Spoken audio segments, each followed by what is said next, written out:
First part అయిపోయింది, second part 2 parts చూశాక మొత్తం ఓవరాల్గా ఫుల్ ఇంటర్వ్యూ చూశాక వచ్చే డౌట్, కామన్ డౌట్ ఏంటంటే అసలు మాధవీలత మీద, మగాళ్ళ మీద మాధవీలతకు ఉండే ఒపీనియన్ అనేది ఇంకా క్లారిటీ సరిగ్గా రావట్లేదు. ఎందుకంటే కొన్ని నేను ఫస్ట్ పార్ట్లో నెగిటివ్ కామెంట్స్ కూడా చూశాను. అంటే ఏంటంటే చిన్నప్పుడేమో మగవాళ్ళ మీద ఒక ఒపీనియన్ ఏర్పరచుకున్నాం, చాలా చిన్నప్పుడు 1వ తరగతి ఆ టైంలోనే. అండ్ 15 years అప్పుడు ఒక అబ్బాయిని అతను అంటే 2 sides లవ్ ఉంది ఆ అబ్బాయితో, అయినా కూడా ఆ అబ్బాయి చాలా విపరీతంగా ప్రేమించినా కూడా అతన్ని కూడా అవాయిడ్ చేసావు. మళ్ళీ హైదరాబాద్ వచ్చాక ఒక అబ్బాయితో ఆల్మోస్ట్ డీప్ లవ్లో ఉండి అతన్ని మరి దూరం చేసుకున్నాం. అంటే కారణాలు ఏంటన్నది చెప్పట్లేదు. అంటే నువ్వు చెప్తేనే చాలా క్లారిటీ వస్తుంది కదా, లేదంటే నీ మీద ఒక రాంగ్ ఇంప్రెషన్ ఏర్పడే ప్రమాదం ఉంది ఆడియన్స్లో. అదేంటో క్లారిటీ ఇవ్వు. ఇదన్నీ నేను చూశాను, మొత్తం ఎపిసోడ్ చూశాక నాకు అంటే నేను గుచ్చి అడిగినా కూడా నువ్వేం చెప్పలేదు. ఎందుకు విడిపోయా అంటే నీ కారణాలు ఏంటో మరి. అదే కరెక్టే, నేను కూడా చూశాను ఫస్ట్ ఎపిసోడ్ తర్వాత. మీ పేజ్లో కూడా చాలామంది కామెంట్స్ పెట్టారు. కొంతమందికి అర్థం కాని తెలుగు సినిమా చూస్తున్నట్లు అనిపించింది ఏంటంటే. బట్ ఏంటంటే ఆల్రెడీ ఇప్పుడు మనం 5 hours డిస్కస్ చేసుకున్నాం. 5 hours ఇంటర్వ్యూలో నా లైఫ్ మొత్తం చెప్పేశాను ఇంకా మీకు. 5 hours నాన్ స్టాప్గా చిన్నప్పటి నుంచి ఇప్పటి వరకు. అంటే లైఫ్ అంతా ఓపెన్ అయిపోయినట్లే కదా. సో నా లైఫ్ని తీసి పబ్లిక్ ముందు పెట్టాను నేను. నాకు తెలిసి ఎవరు ఇంత ఓపెన్గా మాట్లాడలేను. 5 నిమిషాలు గ్యాప్ ఇస్తే ఇంత మాట్లాడే నేను అన్నీ చెప్పేసాను. బట్ ఏంటంటే కొన్ని మీరు అడిగిన ఫస్ట్ అంత చిన్న వయసులో మీరు స్ట్రెస్ చేసి కూడా అడిగారు. కొన్ని పరిస్థితుల చాలా భయంకరమైన పరిస్థితులు ప్రభావం చేస్తేనే ఇలాంటి నిర్ణయానికి వస్తారని అడిగారు. నేను అక్కడ క్లారిటీ ఇవ్వలేకపోయాను. ఇప్పుడు కూడా అంత క్లియర్గా నేను మెన్షన్ చేయలేను, ఎందుకంటే అది నాకు కొంచెం బాధ కలిగించే విషయం. అంత చిన్నప్పుడు ఎలా గుర్తుంటుంది అంటే, ఎందుకు గుర్తుండదండి, మనకు 5-6 ఏళ్ల వయసులో మనకు అన్నీ గుర్తుంటాయి. మన ఇల్లు, మనం ఇంట్లో ఆడుకున్నవి, మనకు దెబ్బలు తాకినవి, మనం ఎవరితో అన్నా మనకు నచ్చకపోతే పెద్దయ్యే వరకు అవి జీవితాంతం గుర్తుంటాయి. సో నన్ను కూడా చెప్పాను కదా, బుగ్గలు గిల్లేవాళ్ళు, ఇలా పట్టుకుని నలిపేసేవాళ్ళు అంటే అందరూ అని చెప్పలేదు, 1-2 పర్సన్స్ అన్న. ఆ నెగిటివ్ ఇంపాక్ట్ ఉండింది. అది నేను ఇంకా ఎక్స్టెండ్ చేసి చెప్పలేను. Okay okay. So I had that experience.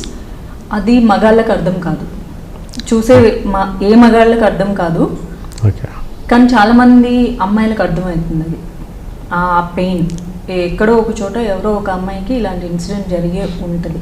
అంటే నా లైఫ్లో అంత భయంకరమైన ఇన్సిడెంట్ జరిగిందని చెప్పలేను, కానీ కొంచెం సిమిలర్ డిఫికల్టీస్ జరిగింటాయి. ఎందుకంటే మనం చూస్తూనే ఉన్నాం న్యూస్లో కూడా, పసిపిల్లలని కూడా చూడకుండా కామంతో మానభంగాలు కూడా చేస్తున్నారు చిన్న పిల్లల్ని. అవి వింటున్నప్పుడు మనకి ఎంత బాధ వేస్తుంది. సో చిన్న పాపలని తెలిసినా ఎవరన్నా కొంచెం తేడాగా కనిపిస్తే ఆడపిల్లల్ని వాళ్ళ తల్లిదండ్రులు ప్రొటెక్ట్ చేయమని మాత్రం నేను కోరుకుంటాను. ఎందుకంటే పెద్ద అయిన తర్వాత ఇలానే నాలాగే తయారవుతారు, నెగిటివ్ ఇంపాక్ట్ క్రియేట్ చేసుకుని. అంటే మనుషులంతా ఇంతేనా అసేమ్ వస్తుంది కదా, వాడిని చూస్తే భయపడి పారిపోతాము. నాకు అలానే ఉండేది ఒకటి వల్ల. ఆ వయసులో అదేంటో తెలీదు, పేరెంట్స్కి చెప్పలేము. పెద్ద అయిన తర్వాత అదేంటో తెలుసు, అప్పుడు కూడా చెప్పుకోలేము, షేర్ చేసుకోలేము కదా. ఎలా షేర్ చేసుకుంటాం, అమ్మా నాన్నలతో కానీ ఫ్రెండ్స్తో కానీ. అది ఎవరికి చెప్పుకోలేక చాలామంది అమ్మాయిలు బాధపడతారు. సో అందులో నేను ఒకదాన్ని. సో అది చిన్నప్పటి ఇష్యూ. 15 years ఏజ్లో అంటే క్లారిటీ ఇచ్చాను. 15 years ఏజ్లో మేము పడి ఏం ప్రేమించుకోలేదు, చూపులు చూసుకున్నాము. అదొక అట్రాక్షన్. అంటే ఒక కాలేజ్లో నన్ను ఎవడో ఒకడు కామెంట్ చేస్తే ఇంకొక అబ్బాయి వచ్చి ఆ కామెంట్స్ నుంచి నన్ను కాపాడి అలా కాదు అని చెప్పి వాడికి వార్నింగ్ ఇస్తాడు. హీరోలా కనిపిస్తాడు. హీరోలా కనిపించినప్పుడు సినిమా హీరోలనే తెగ ప్రేమించేస్తుంటాం స్కూల్ డేస్ నుంచి. సో అలాంటిది కాలేజ్లో ఒక అమ్మాయికి అంత రెస్పెక్ట్ ఇచ్చి ప్రొటెక్ట్ చేసిన వాడు హీరోలానే కనిపిస్తాడు. ఆ హీరోలా కనిపించినప్పుడు కలిగిన ఒక ఇన్ఫాక్చుయేషన్. సో ఆ వ్యక్తికి ఇన్ఫాక్చుయేషన్ ఆర్ ప్రేమ ఏదో ఒకటి, మనం ఇన్ఫాక్చుయేషన్ అని పేరు పెట్టాం కదా, ప్రేమ అని పేరు పెడతాము. స్కూల్ డేస్ లవ్, క్రష్ చాలా మందికి ఉంటుంది, ప్రతి ఒక్కరి లైఫ్లో ఉంటుంది. నా లైఫ్లో అలానే జరిగింది. అంత చిన్న ఏజ్లో ఈ ప్రేమ కరెక్ట్ కాదా అని నాకు మా కరెస్పాండెంట్ ఎక్స్ప్లెయిన్ చేయటం వల్ల నాకు అర్థమైంది, ఓకే మన లైఫ్ ఇంకా చాలా ఉంది, సో చదువుకోవాలి, బాగుండాలి, అంటే అతను కూడా బాగుండాలి కదా. ఆ కరెస్పాండెంట్ ఆ అబ్బాయి వాళ్ళ బ్రదర్ కదా, అది మన ఇంటర్వ్యూలో క్లారిటీ ఇవ్వలేదు. అవును, అది కూడా ఒకటి. కొంతమంది అన్నారు ఆ కరెస్పాండెంట్ అంత పెళ్లి చేస్తాను ఎట్లా అంటాడు, అంత మరీ సినిమాటిక్గా చెప్తా ఉంది. So own brother. సో చెప్పడం వల్ల సో తను చెప్పిన పాయింట్ కూడా చాలా కరెక్ట్ కదా. సో తమ్ముడు లైఫ్ కావాలి, నేను వాళ్ళ స్టూడెంట్ని కాబట్టి నా లైఫ్ కూడా కావాలి. క్లారిటీ అంటే మనకు 16 ఇయర్స్కి 15 to 16 అంటే ఆ స్టోరీ అంతా ఒక 5 నెలల్లో జరిగిన స్టోరీ. సో నేను October 2nd నేను బర్త్డే కాబట్టి ఆగస్ట్లో స్టోరీ మొదలైంది, అది మార్చ్లోను ఫిబ్రవరిలో ఎండ్ అయింది. సో 15-16 ఆ పీరియడ్ ఆఫ్ 6 months టైమ్. అప్పుడు ఏం క్లారిటీ ఉంటుంది, ఏం మెచ్యూరిటీ ఉంటుంది మైండ్కి. సో ఆయన చెప్పారు కాబట్టి సర్లే ఆలోచిద్దాం అనుకున్నాను. చిన్నతనంలో కలిగే ఆకర్షణలు ఎక్కువ రోజులు ఉండవు, మనకి మెమొరీస్గానే మిగిలిపోతాయి. ప్రతి ఒక్కరి జీవితంలో ఉంటాయి, మీ జీవితంలో కూడా ఉంటుంది. సో అలాంటిది ఒక స్టోరీ. సో అతను నాకు అప్పుడు హీరోలా కనిపించాడు కాబట్టి ఇప్పటికీ నాకు అతను హీరోలానే అనిపిస్తాడు. Might be he got married, he's having good life అనుకుంటున్నాను, ఎందుకంటే నేను తెలుసుకోవడానికి ఎప్పుడు ప్రయత్నించలేదు. అండ్ ఇంకా పోతే హైదరాబాద్. సో ప్రతి ఒక్కరి జీవితంలో ప్రేమ కథ ఉంటుంది. 100 లవ్ స్టోరీస్లో 10 కూడా పెళ్లిపీటలు ఎక్కువ. నేను కూడా పెళ్ళి అంటే ఇష్టం లేదు, కానీ ఎప్పుడూ అంత డీప్ డిస్కషన్స్ మా ఇద్దరి మధ్య రాలేదు. మన ఇద్దరం పెళ్లి చేసుకుందాం, పెళ్ళి అయిన తర్వాత మన జీవితం ఇలా ఉంటుంది అలా ఉంటుంది. తను ఎప్పుడు కోరుకుంది నా కెరీర్ బాగుండాలని. నా లైఫ్లో మూడు గోల్స్ ఉండేవి. I love my mom, I love my darling. My darling is my best friend. So she's the most important girl in my life. And then movies. These 3 are most important. He said, love 3 things. And the last one is me. Think of me. నేను love చేస్తాను, నువ్వు receive చేసుకో, don't say no అన్నాడు. He was my friend కాబట్టి he can understand me. So నా mind సెట్ని, నా పరిస్థితుల్ని అర్థం చేసుకోగలడు. అట్ ద సేమ్ టైం ఎవరైతే నా లైఫ్లో ఈ సాడిస్ట్ నన్ను ఎక్కువగా హెరాస్ చేస్తున్న పరిస్థితుల్లో ఉన్నప్పుడు తన నుంచి ప్రొటెక్ట్ చేయాలన్న ఆలోచనతో వచ్చాడు తను. సో నువ్వు ఈ 3 థింగ్స్ నీ లైఫ్లో, మీ అమ్మ, మీ డార్లింగ్, నీ సినిమా, నీ కెరియర్, ఈ 3 నువ్వు బాగుండాలంటే వీడి నుంచి నీకు ఎలాంటి ప్రాబ్లమ్స్ ఉండకూడదు అంటే నువ్వంటే నాకు ఇష్టం కాబట్టి నేను నీకు అడ్డంగా ఉంటాను, నువ్వు నీ గోల్స్ని అచీవ్ చేసుకో అని చెప్పాడు. దట్స్ ఎ గుడ్ థింగ్ కదా. కొన్ని రోజుల తర్వాత తన మంచితనం చూసి నేను ప్రేమించాను, చాలా ప్రేమించాను. నేను ఇప్పుడు ప్రేమకి చాలా దూరంగా ఉండటానికి మెయిన్ రీజన్ అదే. నేను చాలా ఎమోషనల్, చాలా సెంటి, విపరీతంగా ప్రేమించేస్తాను. ప్రేమ అంటే పీక్స్, ఇక అతని కోసం అన్నీ వదిలేస్తాను. అదే టైంలో నేను సినిమాలు చేస్తూ ఉన్నాను, ఆ టైంలోనే తనకి జాబ్ పోయింది. సో ఫినాన్షియల్ క్రైసిస్, నేను సంపాదించిన డబ్బులన్నీ తనకి ఇచ్చేసాను. సో కరెక్ట్గా 9 years బ్యాక్ అంటే 5 lakhs ఇచ్చేసాను, నా దగ్గర ఉన్నవి. ఇంకా ప్రతిసారి తనకు అవసరం వచ్చే ప్రతిసారి నేను ఇస్తూనే వచ్చాను. అండ్ నా లైఫ్లో మీకు మొత్తం స్టోరీ చెప్పా. 1 రూపాయి అడగటానికి ఎదుటి వ్యక్తిని ఆలోచించి బాధపడిన నేను తన కోసం నేను అప్పు తీసుకున్నాను వేరే వాళ్ళ దగ్గర. ఆ అప్పు కూడా నేనే తీర్చాను మళ్ళీ. అండ్ నా బెస్ట్ ఫ్రెండ్ కూడా మళ్ళీ తన బెస్ట్ ఫ్రెండ్తో ఇంకొక ₹1,00,000 కూడా ఇప్పించింది. సో ఇలా నేను ఇచ్చింది కాక అవతల సైడ్ నుంచి కూడా తన ఫినాన్షియల్ థింగ్స్కి హెల్ప్ చేయడం చాలా జరిగింది. వాటికి కూడా మా మధ్య ఎప్పుడు గొడవ రాలేదు.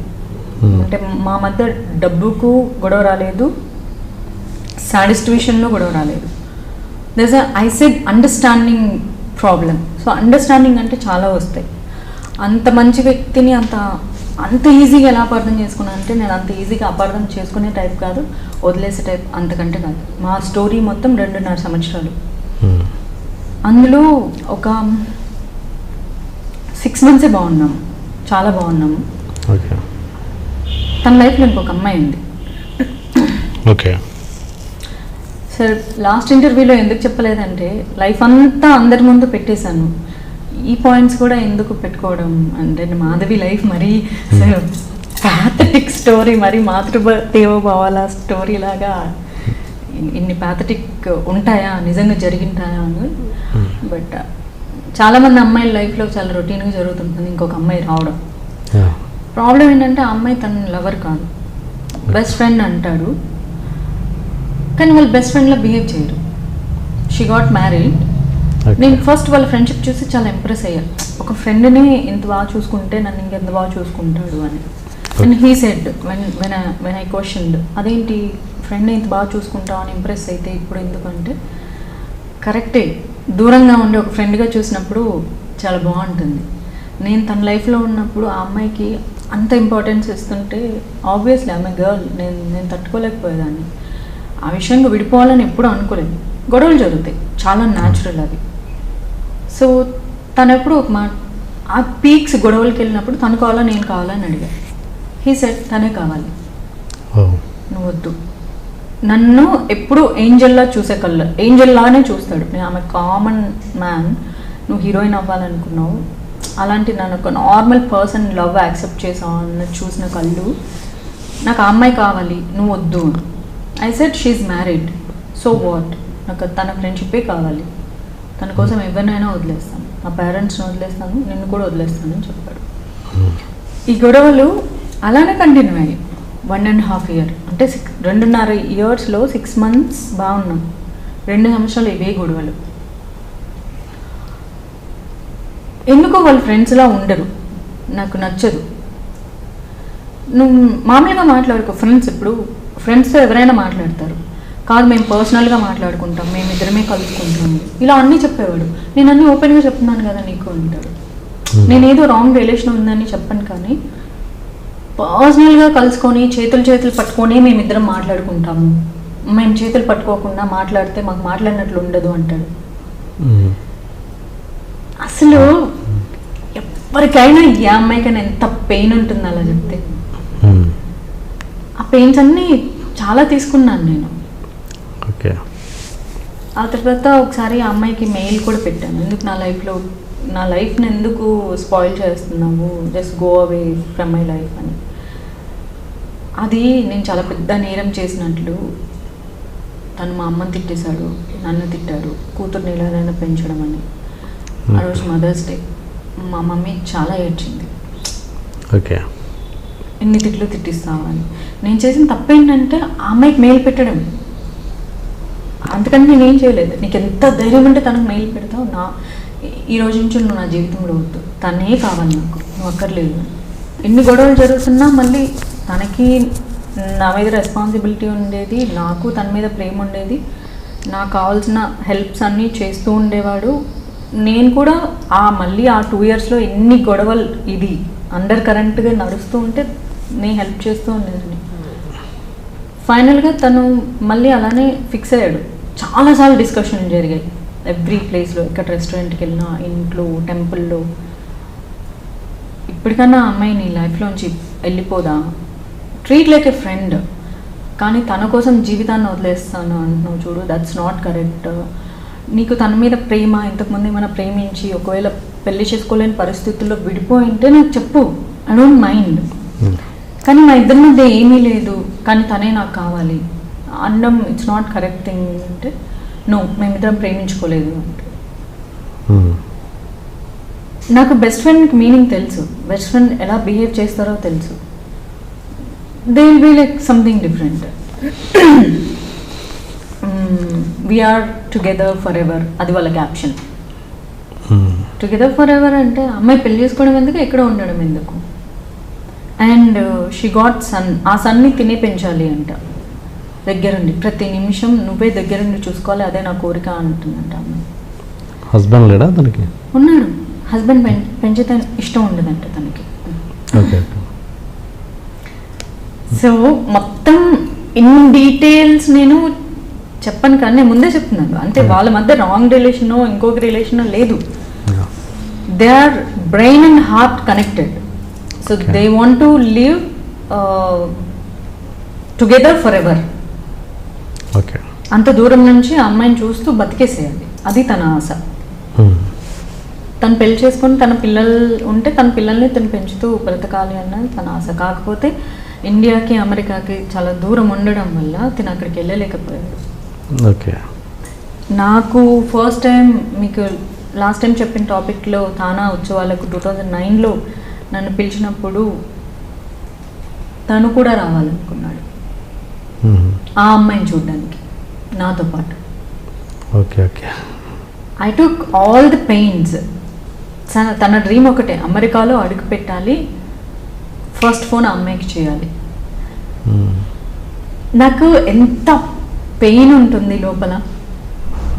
నాతో వస్తే తనకి అమెరికాకు వచ్చే ఛాన్స్ ఉంటుంది, కానీ అమెరికా నా కోసం రావట్లేదు, ఆ అమ్మాయి కోసం వస్తాడు. అప్పుడు కూడా వీఆర్ యాక్చువల్లీ టుగెదర్. అంత పెయిన్ తీసుకుంటున్నాను. నా ఫ్రెండ్కి కూడా అది నచ్చేది కాదు. This is not the correct thing, అలా ఎలా వస్తాడు అని. సో ప్రతిరోజు జరిగిన పాయింట్లు చెప్పలేదు, కానీ ఇలానే చాలా పెయిన్స్ ఉండేవి. ఎప్పుడు అమ్మ చెప్పింది అని చెప్పాను కదా, ఇలా ఏడుస్తూ ఎన్ని రోజులు ప్రేమించుకుంటారు, ఏడుస్తూ ఎన్ని రోజులు బ్రతుకుతారు, మిమ్మల్ని చూస్తుంటే నాకు చిరాగ్గా ఉంది, అదేదో విడిపోతే సరిపోతుంది కదా అని. అంటే మా అమ్మ చిరాకు పడి అసహించుకునే రేంజ్లో మేము ఎప్పుడు ఏడుస్తూ ఉన్నామంటే అన్ని గొడవలు జరిగాయి. అమ్మ నాతోనే ఉండేది అప్పుడు. సో అమ్మ చూడలేకపోయింది. ఏంటి మీది ఒక బతికేనా అని అడిగింది. ఎప్పుడు చూడు మొహాలు ఏడు మొహాలు ఉంటారు, ఎక్కడికి హ్యాపీగా వెళ్ళరు, ఇట్లా అంతా ఉంటారు. ఆ టైంలోనే మళ్ళీ ఇంకొక అమ్మాయితో ఫ్రెండ్షిప్. అమ్మాయిలతో ఫ్రెండ్షిప్ చేయడం, తనకు ఆఫీస్లో చాలామంది ఫ్రెండ్స్ ఉండేవారు. నేను అసలు ఫీల్ అవ్వను కూడా ఫీల్ అవ్వను. నేనే ఫోన్లు తీసుకొచ్చి ఇస్తాను, మీ గర్ల్ ఫ్రెండ్స్ ఫోన్ చేస్తున్నారు అని. ఫ్రెండ్స్ అంటే ఫ్రెండ్స్ లైకే ఫ్రెండ్స్. బట్ ఎక్స్టెండ్ అయితేనే ఒక అమ్మాయిగా నాకు చాలా పెయిన్ ఉంటుంది. అప్పుడు కూడా చెప్పాను. ఎక్కువ బాధపడిన సందర్భం ఏంటి అంటే కరెక్ట్ ఇంకో 20 డేస్లో విడిపోతామా అన్నప్పుడు తనకి బాగా ఫీవర్ వచ్చింది. నేను చాలా చాలా బాధపడిపోయాను. నేను టాబ్లెట్స్ అన్నీ తీసుకొచ్చి ఇస్తే he didn't take the tablets and he call to some other girl. నాకు ఫీవర్ వచ్చింది, she is not even a doctor. నాకు ఫీవర్ వచ్చింది, ఏం టాబ్లెట్ వేసుకోవాలి అంటే ఆవిడ సజెస్ట్ చేయటం, నాకు ఆ టాబ్లెట్ కావాలి తెచ్చిస్తామని తను నన్ను అడగడం. అప్పుడు కూడా పెయిన్ తీసుకున్నాను. నాకు కావాల్సింది ఏంటి, తనకి ఫీవర్ తగ్గడం. వెళ్ళి తీసుకొచ్చాను ఆ టాబ్లెట్. అప్పుడు కూడా చాలా బాధ వేసింది. కాకపోతే ఫీవర్లో ఉన్నారు కాబట్టి నేను అడగలేదు. అంటే నేను ఇస్తే తీసుకోలేదు, అమ్మాయి ఎవరికో ఫోన్ చేసి. సో ఇలా ప్రతి ఇన్సిడెంట్లో మనసు చాలా అంటే చాలా బాధగా డిప్రెషన్లోకి వెళ్ళిపోయాను. ఆల్మోస్ట్ 0 సైజ్ అయిపోయాను. లీన్ అంటే లీన్ అయిపోయాను. అదే టైంలో వెళ్ళిపోయాడు హైదరాబాద్ నుంచి. ఆ అమ్మాయి నేను ఫోన్ చేస్తే ఎత్తేవాడు కాదు, కానీ ఆ అమ్మాయి ఫోన్ చేస్తే ఇలా ఎత్తేవాడు. ఎలా అంటే మధ్య మధ్యలో వచ్చి వెళ్తూ ఉండేవాడు. తన ఫోన్లో డైలీ 6-7 టైమ్స్ ఆమె ఫోనే వస్తుంది. ఆ ఫోన్ వస్తుంది, దానికి ఒక స్పెషల్ కాలర్ ట్యూన్ ఉంటుంది, తనకి మాత్రమే ఉండేది. But this is not, she is other girl. Okay. ఏం మాట్లాడుకోరు. I know that he is not characterless person. నేను అంత చూస్ చేసి లవ్ చేశానంటే is a good person, but he need someone అనమాట to talk, to share feelings ఇవన్నీ. కానీ నాకు అది చాలా పెయిన్ వచ్చేది. ఆ ఫోన్ రింగ్ అవుతుంటే ఆ స్పెషల్ కాలర్ ట్యూన్ నాకు ఇట్లా రింగ్ టోన్ వినిపిస్తుంటే అర్థమైపోతుంది కదా ఆ పర్సన్ కోసమే పెట్టింది. అందరి కాల్స్ వేరేగా ఉంటే తన కాల్ వేరే ఉంటుంది. చాలా చాలా అంటే చాలా పెయిన్గా ఉండేది. అప్పుడే గొడవలు జరుగుతున్నప్పుడు హీ సెడ్, ఆ మధ్యలో ఊరెళ్ళిపోయాడు. జనరల్గా ఉంటుంది కదా లవ్ చేసుకునేటప్పుడు, వెళ్ళేటప్పుడు మిస్ యూ ఇలా చెప్తారు కదా. నేను ఎప్పుడు చెప్పేదాన్ని కాదు, బికాజ్ ఐ నెవర్. తనే చెప్పేవాడు మిస్సింగ్ ఫీల్. నేను షూటింగ్కి వెళ్ళినా కూడా మిస్ యూ అని ఇన్ని మెసేజ్లు పెట్టేవాడు. ఎందుకు అలా టార్చర్ పెడతావు, నన్ను షూటింగ్ చేసుకొని ఇవ్వను, అన్ని మిస్ యూలు పెడుతుంటే నాకు కొంచెం ఇరిటేటింగ్గా ఉంది, నేను డిస్టర్బ్ అవుతున్నాను. అన్ని పెట్టకంటే నీకు తెలుసా మిస్సింగ్ ఫీల్ ఎంత పెయిన్ఫుల్గా ఉంటుందో. It's so pain. లైఫ్లో నీకు ఎప్పుడు అలాంటి పెయిన్ రాకూడదు, అదే నేను కోరుకుంటాను. ఎందుకంటే ఆ పెయిన్ నువ్వు తట్టుకోలేవు. సో నువ్వు ఎప్పుడు నన్ను మిస్ అవ్వకుండా ఉండేలాగే నేను చూసుకుంటాను. ఎప్పుడు అలాంటి సిచ్యువేషన్ క్రియేట్ చేయలేదు. మిస్ చెప్పకపోతే ఎప్పుడు రోజు చెప్పే పర్సన్ చెప్పకపోతే కొంచెం ఉంటుంది కదా, లవ్లో మిస్ యూలు లవ్ యూలు చాలా రొటీన్ ఎవ్రీడే. ఆ రోజు నేను చెప్పాను, నేను మిస్ అయ్యి. He said I'm not missing you. చాలా చిన్న వర్డ్ కానీ భలే కొడుతుంది హార్ట్ మీద. అది ట్రై చేశాను, తన కోసం వాళ్ళ ఊరు వెళ్ళాను. అప్పటికప్పుడు ఫ్లైట్ తీసుకొని వాళ్ళ ఊరు వెళ్ళాను. నాకు తెలిసిన ఆంటీ వాళ్ళ ఇంట్లో ఉన్నాను. అంకుల్ వెళ్ళి తను పిలుచుకొచ్చాడు. పిలుచుకొస్తే వచ్చి రాగానే అడిగిన ప్రశ్న, ఎందుకు వచ్చావు, సాయంత్రం వెళ్ళిపోన్నాడు. నాకు తెలుసు అప్పుడు he was talking to the other girl. Because అక్కడ ఉన్న వాళ్ళు చెప్తారు కదా, ఆ ఊర్లో తనకు తెలిసిన వాళ్ళు నాకు తెలిసిన వాళ్ళు కూడా ఉంటారు. ఇప్పుడు కూడా నేను ఏమనలేదు, నేను చూడటానికి వచ్చాను అంతే, రావద్దు, నాకు నచ్చలేదు నువ్వు రావడం, నువ్వు వెళ్ళిపో. అప్పుడు నాకు కోపం వస్తుంది కదా. ఎంత రెబల్ అయినా ఆ పెయిన్ ఉన్నప్పుడు పెయిన్ఫుల్గానే అడుగుతాను. అంటే ఇప్పుడు ఆ అమ్మాయితో అన్నిసార్లు మాట్లాడుతున్నావు, నాతో 5 నిమిషాలు మాట్లాడటానికి టైం లేదా అంటే నాకు లేదు, నాకు నీతో మాట్లాడటం ఇష్టం లేదు. తనతో మాట్లాడితే ప్లెజెంట్గా ఉంటుంది, నీతో మాట్లాడితే ప్రాబ్లమాటిక్గా ఉంటుంది. వెళ్ళిపోయాను, వచ్చేసాను హైదరాబాద్. వచ్చేసి సూసైడ్ అటెంప్ట్ కూడా చేశాను. నా సంబరాలు చాలా పట్టాను నేను. కాకపోతే నాకు ఇంకా భూమి మీద జీవితం రాసింది, బతికేశాను. అండ్ అప్పుడు కూడా ఎవరు లేరు, అప్పుడు మమ్మీ కూడా లేదు, అందుకే అటెంప్ట్ చేశాను. బట్ నెక్స్ట్ డే ఎప్పుడో లేచాను, హే నేను ఇంకా చచ్చిపోలేదా అనుకున్నాను, కానీ పోలేదు. బట్ అది అంత రియాక్షన్ ఇచ్చింది బాడీకి బాగా. హాస్పిటల్కి వెళ్ళి మళ్ళీ ఇంజక్షన్లు తీసుకొని ఆ రియాక్షన్స్ అన్నీ తగ్గడానికి. అలాంటప్పుడే he said I need a break. ఇంకా అట్లా పెయిన్ఫుల్ సిచ్యువేషన్ అప్పుడు కూడా అడిగాను, యూ నీడ్ ఏ బ్రేక్ కదా, సో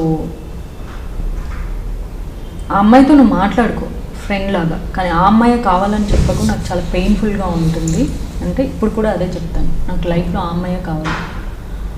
ఆ అమ్మాయి వద్దు అని నువ్వు చెప్తే నువ్వు నాకు అక్కర్లేదన్నాడు.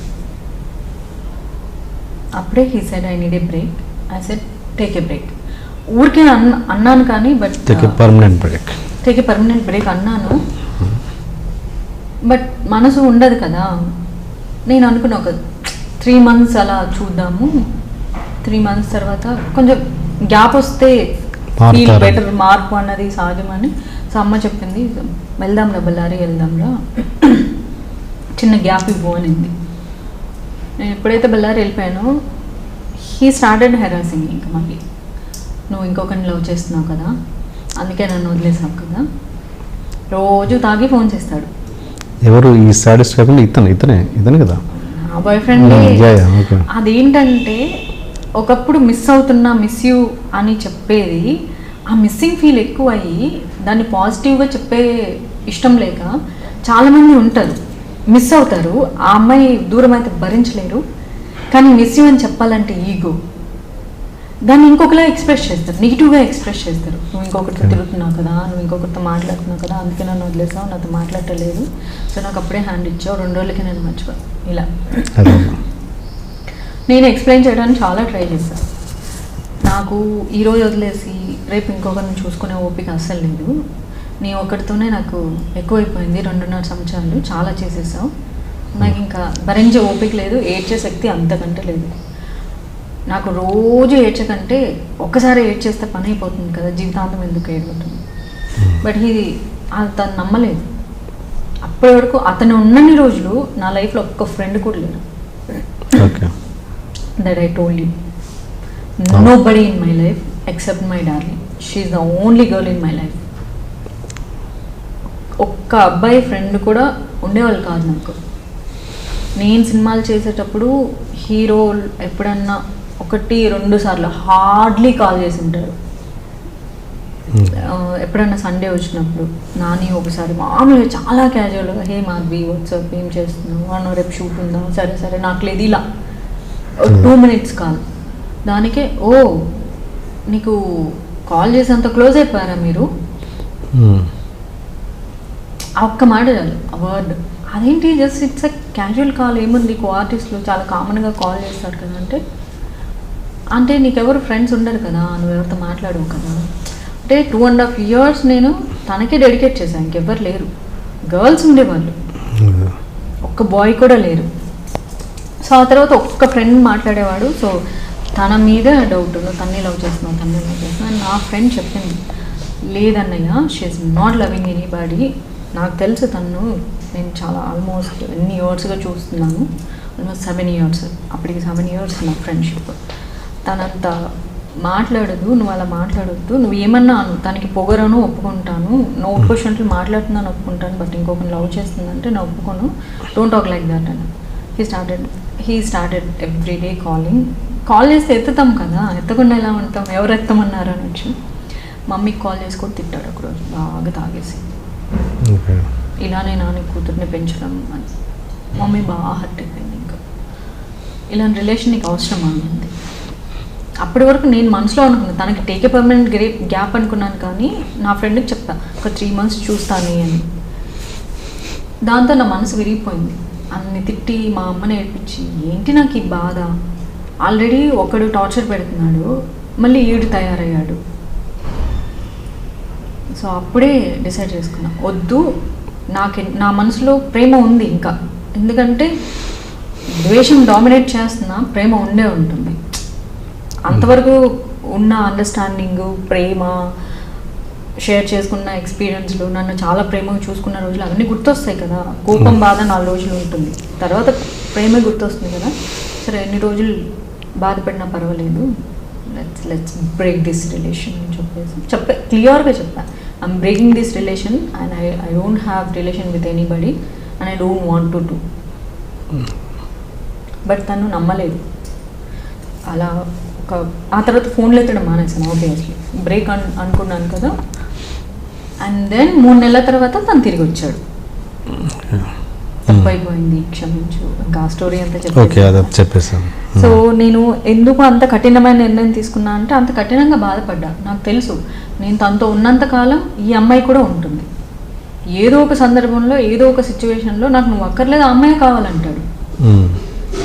అలా అని 100 మంది రిలేషన్స్ మగాడు బయట పెట్టుకున్నా, ఆ పార్ట్నర్ దగ్గర, లవర్ దగ్గర, వైఫ్ దగ్గర వెళ్ళి నేను ఇంకో దాంతో ఉంటా అంటే ఏ అమ్మాయి ఉండదు. It's a fact. ఆ ఫ్యాక్ట్ని నాకు తెలుసు, అది నేను దాన్ని నేను ఎప్పటికీ యాక్సెప్ట్ చేయలేను.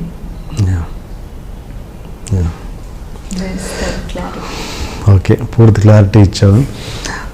ఓకే, ఇది క్లోజ్. ప్రేమ అంటేనే భయం నాకు ప్రేమ అంటే ఇష్టం లేదు కదా, చెప్పాను ప్రేమ అంటే ఇష్టం, కానీ నాకు ప్రేమ అంటే భయం. ఆ ఫస్ట్ సాడిస్ట్ అనే అతనితో జస్ట్ ఫ్రెండ్షిప్ కదా, అంతే తప్పించి అతను 1 side లవ్ చేశాడు అంతేనా? అంతే, ఇవి లవ్ ప్రపోజల్. ఇప్పుడు నాకు దక్కని ప్రేమ ఇంకెవరికి దక్కడానికి వీల్లేదు, అదే అతని ఇది. ఇతన్ని హెరాస్ చేయడానికి కూడా అదే రీజన్, నన్ను కాదని నేను ఎలా లవ్ చేసిందా అని. ఓకే మాధవి, మన పూర్తి పర్ఫెక్ట్ క్లారిటీ ఇచ్చావు. ఓకే, ఇప్పుడు ఇంకా నాకు తెలిసి జీవితం అనే పుస్తకాన్ని నాకెందుకు, నీ ఫ్యాన్స్కి తెలిస్తే చాలు, నాకెందుకు కానీ. Okay, anyway, nice interview, thank you so much. Thank you. Introduction కొంచెం హెవీగా ప్లాన్ చేశాం సార్. అసలు ఏంటి అన్యాయం, ఏంటి దౌర్జన్యం? 3 రోజుల నుంచి మోసం ఉన్నట్టున్నాయి ముఖాలు. ఎవర్రా మీరు? జూనియర్ ఆర్టిస్ట్ ఉన్నది కూడా లేదు కదా, ఎక్కడ పట్టాడు రా బాబు వీడిని. I love you. పోతారా రే, నాశనం అయిపోతారు. జిమ్మి అన్నారేమి? ఇదే సార్ జిమ్మి. అవులే ఆన్లెక్క అవుపిస్తున్నా నీకు. Hey where are the couple, I want to shoot. ముందు కలర్ తెలెట్టుకొని మా కండిషన్ చూడరా Kaabil. So please do subscribe to Loloke please. iDream 1 million subscribers ki reach ayindandi. Congrats to iDream Media on reaching 1 million subscribers. iDream Media on 1 million subscribers reach chesinanduku all the best and congratulations to you. Congrats iDream. Keep up the good work and continue to entertain.